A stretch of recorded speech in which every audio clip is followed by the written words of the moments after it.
ஹரிவோ மகா காளி.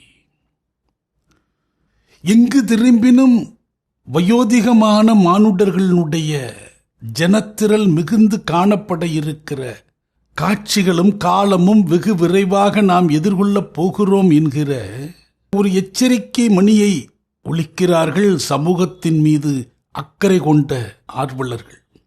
1970களில் இந்தியா முழுமைக்கும் குடும்ப கட்டுப்பாடு என்கிற ஒரு திட்டத்தை பிரபலப்படுத்திய போது அதை கெட்டியமாக பிடித்து கொண்டவர்கள் தமிழ்நாட்டு பெரியோர்கள். அதை மிக சரியாக கடைபிடித்ததின் விளைவாக இன்றைக்கு இந்தியாவிலேயே தமிழகத்தில்தான் குழந்தை பிறப்பு சதவீதத்தில் மிக மிக குறைந்து காணப்படுகிற மாநிலமாக இருக்கிறது. அதையே இன்னொரு வடிவில் பெருமையாக இந்த குடும்ப கட்டுப்பாடு திட்டத்தை மிக சிறப்பாக செயல்படுத்திய இந்தியாவின் முதல் மாநிலமாக திகழ்கிறது என பாராட்டியும் பேசலாம். ஆனால் இன்றைக்கு குழந்தை பேறு வெகுவாக இந்த மாநிலத்தில் குறைந்ததனுடைய விளைவு மானுட ஆற்றல் தேவைக்காக பிற மாநிலத்திலிருந்து பெருவாரியான ஜனங்கள் இங்கு குடிபுக வேண்டிய நிலை ஏற்பட்டிருப்பதை நாம் உணர்கிறோம். இது ஒரு தொடக்கமாக தெரிந்தாலும் இந்த குறைந்துவிட்ட குழந்தை பேரின் விளைவாக வேறு சில பல எதிர்விளைவுகளை எதிர்காலத்தில் நாம் எதிர்கொள்ள இருக்கிறோம் என்பதையும் சமூக ஆர்வலர்கள் எச்சரிக்கைப்படுத்துகிறார்கள். இன்றைக்கு விஞ்ஞானத்தினுடைய வளர்ச்சியின் காரணமாக, மருத்துவத்தின் வளர்ச்சியின் காரணமாக மரணம், இயற்கையான மரணம் என்பது மிகவும் தள்ளி போய்கொண்டே இருக்கிறது. 85 வயது தாண்டியவர்கள் கூட நன்கு ஆரோக்கியமாக நடமாட்டத்தோடு வாழக்கூடிய ஒரு உயரிய வாழ்வு கிடைக்கப்பெற்றிருக்கிறது. இப்படியாக போகிற போது என்ன ஒரு எச்சரிக்கையை எடுத்து கூறுகிறார்கள்?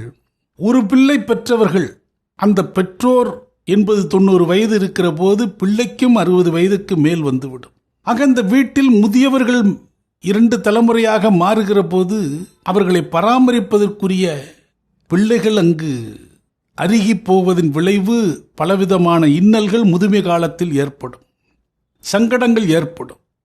காரணம், முதியவர்களாக ஆன பிறகு அவர்கள் சுயமாக சம்பாத்தியம் செய்யக்கூடிய வாய்ப்புகளும் அருகிவிடும். ஆக அனுதின வாழ்வே போராட்டம் மிகுந்ததாக இருக்கும். பராமரித்துக் கொள்வதற்கும் பல பாடுகள் பட வேண்டியிருக்கும். குழந்தை பேறு என்பது ஒரு குடும்பத்திற்கு குறைந்தபட்சம் 2 குழந்தைகள் இருந்தால்தான் அந்த 2 பிள்ளைகள் எதிர்காலத்தில் தங்களுடைய பெற்றோர்களை ஏதோ ஒரு வகையில் மாற்றியாவது பார்த்து கொள்ளவோ பராமரித்துக் கொள்ளவோ வாய்ப்பு நேரும் என்று ஒரு சாதாரண விளக்கத்தை சமூக அக்கறை உடையோர் வெளிப்படுத்துகின்றனர். இன்றைக்கு நமக்கு அருகே இருக்கக்கூடிய ஆந்திர மாநிலம், சந்திரபாபு நாயுடு அவர்கள் தன்னுடைய மாநிலத்தில் 3வது குழந்தை பெற்றுக்கொள்பவர்களுக்கு, அது பெண் குழந்தையாக இருந்தால் 50,000 அன்பளிப்பு என்றும், ஆண் குழந்தையாக இருந்தால் அந்த வீட்டிற்கு அவர்கள் விரும்பும் பட்சத்தில் ஒரு பசுமாடும் அரசு சார்பில் வழங்கப்படும் என்று அறிவித்திருக்கிறார். இந்த குழந்தை பேறு சமூகத்தினுடைய மானுட ஆற்றலை தொடர்ச்சியாக வளர்த்தெடுப்பதற்கு ஒரு காரணமாக இருக்கும்.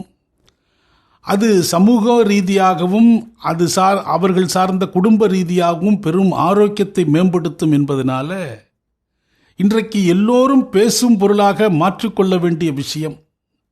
ஒருவரை ஒருவர் பார்த்து கொள்கிற போது, இன்னும் ஒரு குழந்தை தானா, இன்னொரு குழந்தை பெற்றுங்க, 2 குழந்தை தானா, இன்னொரு குழந்தை முயற்சி பண்ணுங்களேன் என்று நாம் ஒருவரை ஒருவர் ஊக்கப்படுத்துவதற்கும் உற்சாகப்படுத்துவதற்கும் காரணமாக இருக்க வேண்டும். அதை ஒரு தொண்டு போல நாம் பகிர வேண்டும்.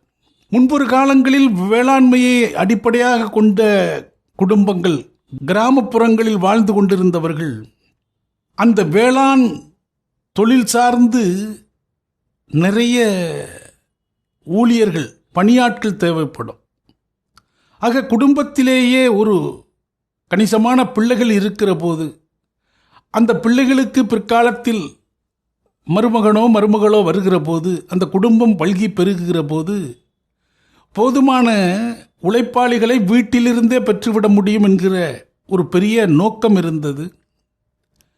கூட்டு குடும்பங்களாக வசிப்பதற்கு, பலவிதமான பணிகளை பகிர்ந்து செய்வதற்கும் ஆட்கள் பிரதானமாக தேவைப்பட்டதால் அதை கூலிக்கு நாம் பெற வேண்டிய நிலை இல்லாமல் வீட்டிலிருந்தே அந்த உழைப்பை தர வேண்டும் என்கிற நோக்கங்கள் எல்லாம் ஒரு காலத்தில் இருந்தது. இப்போது வேளாண் தொழிலிலிருந்து பெரும்பகுதியான மக்கள் விலகி நகர்ப்புறங்களில் வந்து வேறு வேறு விதமான வாழ்க்கையை தேர்ந்தெடுத்து விட்டார்கள். ஆனால் அதே நேரம் வேளாண் தொழிலில் இருப்பவர்களும் கூட குழந்தை பேறு என்பது ஒரு சுமையான விஷயமாக, குடும்பங்களை பெரிதாக்கிக் கொள்கிற போது அதற்கு நிறைய போராட்டங்கள் ஏற்படுவதாக, அவற்றை எதிர்மறையாக கருத்தில் கொண்டு அவர்களும் 2 குழந்தைகளுக்கு மேலாக எண்ணுவதே இல்லை. ஆனால் இன்றைக்கு குழந்தை பேறு என்பது நமக்கு வேண்டாம் என்று நினைப்போர் பலர் இருக்க, குழந்தை பேறு கிட்டாதோர் சிலர் இருக்கிறார்கள். குழந்தை பேறு என்பது இன்றைக்கு இயற்கையான ஒரு விஷயமாக இல்லாமல் மாறிக்கொண்டிருக்கிற ஒரு ஆபத்தும் கண்கொண்டு பார்க்கிறோம். இந்த குழந்தை என்பது ஒரு காலகட்டத்தில், அதாவது இன்னும் ஒரு 50-100 ஆண்டுகளுக்கு பிறகு அரிதிலும் அரிதாக மாறினாலும் ஆச்சரியப்படுவதற்கில்லை. குழந்தைகளை ஏதோ ஒரு வகையில் விஞ்ஞானம் லேபில் வைத்து உருவாக்கி தரக்கூடிய காலமும் வரும் என்று சொல்லப்படுகிறது. இது மாதிரியான ஒரு அச்சம் நிலவக்கூடிய இந்த எதிர்கால சிந்தனைகளை நாம் அடியோடு அகற்றெறிய வேண்டும் என்றால், ஆரோக்கியமான தம்பதிகள் உடனுக்குடன் குழந்தை பேரை எதிர்கொள்ள வேண்டும். வருங்காலத்தில் மாடல்ல, மனையல்ல, மக்கள் செல்வம்தான் உயர்ந்த செல்வம், மிக பெரும் சொத்து என்பதை இந்த சமூகம் நன்கு உணரும். உங்களிடம் என்ன இருக்கிறது? எனக்கு 4 பிள்ளைகள் இருக்கிறது என்றால் அது ஒரு 32 மாடி கட்டடங்கள் 4 சொந்தமாக வைத்திருப்பவரைப் போல ஒரு பெரும் செல்வம் உடையவராகத்தான் இந்த சமூகம் பார்க்கும். அப்படி ஒரு காலகட்டம் வருங்காலத்தில் வரலாம். குழந்தை பேறு மிக அவசியம். இன்றைக்கு இளம் வயதில் திருமணமாக கூடியவர்கள் குழந்தை பெறா திருமணம் என்று பேசி திருமணம் செய்வதெல்லாம் அறிய முடிகிறது. இந்த துன்பமான உலகத்தில் நாம் புதிதாக குழந்தைகளை பெற்றுக்கொள்ள வேண்டாம் என்று அதற்கு ஒரு விளக்கம் தருகிறார்கள். அல்லது குழந்தை பேரை தள்ளி போடுவோம் என்று திருமண வாழ்க்கையை எதிர்கொள்கிறார்கள். சமூக ஜனங்கள் மிகப்பெரிய விழிப்படைய வேண்டிய ஒரு விஷயமாக இது இருந்து கொண்டிருக்கிறது. இத்தகைய சூழல்களை கருத்தில் கொண்டு வரக்கூடிய சட்டமன்ற தேர்தலில் பல கட்சிகளும் ஆட்சியை பிடிப்பதற்கு போட்டியிடுவார்கள் அல்லவா? அவர்கள் தங்களுடைய தேர்தல் வாக்குறுதிகளில் இத்தகைய ஒரு விஷயத்திற்கு பிரதான இடம் வழங்க வேண்டும். 2 குழந்தைகள் பெற்றுக்கொள்பவர்களுக்கு ஒரு சலுகை, 3 குழந்தைகள் பெற்றுக்கொள்பவர்களுக்கு மேலும் ஒரு சலுகை, 4 குழந்தைகள் பெற்றுக்கொள்பவர்களுக்கு அந்த 4 குழந்தைகளுடைய கல்வி செலவையும் அரசே ஏற்கும் என்பதான அதிரடி சலுகைகளை, ஊக்கப்படுத்துதல்களை தங்களுடைய தேர்தல் வாக்குறுதிகளில் இத்தகைய அரசியல் கட்சிகள் வழங்க வேண்டும் என்பது அடியனுடைய விண்ணப்பம். இன்றைக்கு குழந்தை பெற்றுக்கொள்வதற்கு தயங்குவதற்கு பிரதான காரணம் அவர்களை வளர்த்து ஆளாக்குவதற்குரிய செலவுகள், அது தருகிற அந்த அச்சம்தான். அதிலும் குழந்தைகளுக்கு ஆகிற பெரிய செலவு என்பது பள்ளிக்கூட கட்டணம். தனியார் பள்ளிகளில் வாங்கப்படுகிற மிகப்பெரிய தொகைதான் அவர்களை அச்சப்படுத்துகிறது. கல்வி செலவுதான் மிகப்பெரிய அச்சத்தை தருகிறது. 4 குழந்தைகளை பெற்றுக்கொள்கிற குடும்பங்களுக்கு இந்த 4 குழந்தைகளுக்குமான கல்வி செலவையே நாங்கள் ஏற்கிறோம் என்று, குழந்தைகளுடைய கல்வி செலவை அரசு ஏற்கும் என்று சொல்ல ஆரம்பித்தாலே குழந்தை பிறப்பு அதிகரிக்கும் என்பது அடியனுடைய கருத்து. நம்முடைய தேசத்தில் கற்பனைக்கு எட்டாத, எண்ணிலடங்காத கலைநயத்தோடு கட்டப்பட்ட பிரம்மாண்ட ஆலயங்கள் இருக்கின்றன. அனுதின ஆராதனைகளும் சம்பிரதாயங்களும் வழிபாட்டு முறைகளும் திருவிழாக்களும் அது சார்ந்து இயங்குகின்றன. ஒரு காலத்தில் ஆலயங்கள் தோறும் வாத்தியக்காரர்கள் இருந்து வாத்தியம் இசைத்தார்கள். இன்றைக்கு அந்த வாத்தியக்காரர்களுடைய வாழ்வு நலிந்த நிலையில் அவர்கள் இடம்பெயர்ந்ததின் விளைவாக பல பெரிய ஆலயங்களில் பூஜா நேரத்தில் மின்சார வாத்திய கருவிகள் இசைக்கிறது. அதுபோல இன்றைக்கு இந்த ஆலயங்கள் எல்லாம் அனுதின ஆராதனைகள் நடைபெற வேண்டும், தினமும் தீபம் எரிய வேண்டும் என்றால் அங்கே சென்று கையெடுத்து வழிபடுவதற்குரிய பக்தர்கள் வேண்டும்.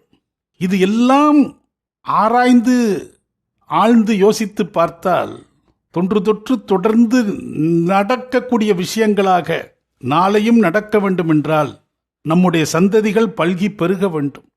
அப்படியான சிந்தனை இல்லாமல் யாரோ பார்த்துப்பா நமக்கு எதுக்கு இதெல்லாம் வீண் சுமை, நமக்கு ஒரு குழந்தை போதும், இல்லை குழந்தையே இல்லாமல் இருக்கலாம் என்று எண்ணினால் நீங்கள் உங்களுடைய தர்மங்களுக்கு எதிராக போய்விட்டீர்கள் என்றுதான் புரிந்து கொள்ள வேண்டும்.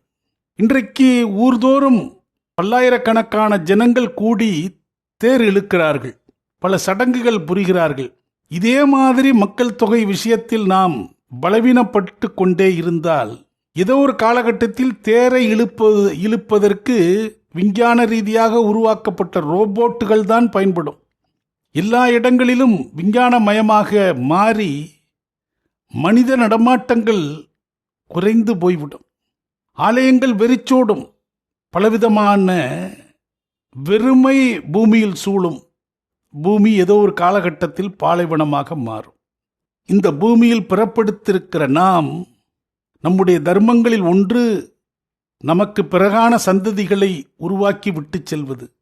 அதற்கான வாய்ப்பும் வயதும் உடையோர் அதை சரியான அந்த கடமையை புரிய வேண்டும். அதுவே தர்மங்களில் உயர்ந்ததாக விளங்கும். ஹரிவோம் மகா காளி.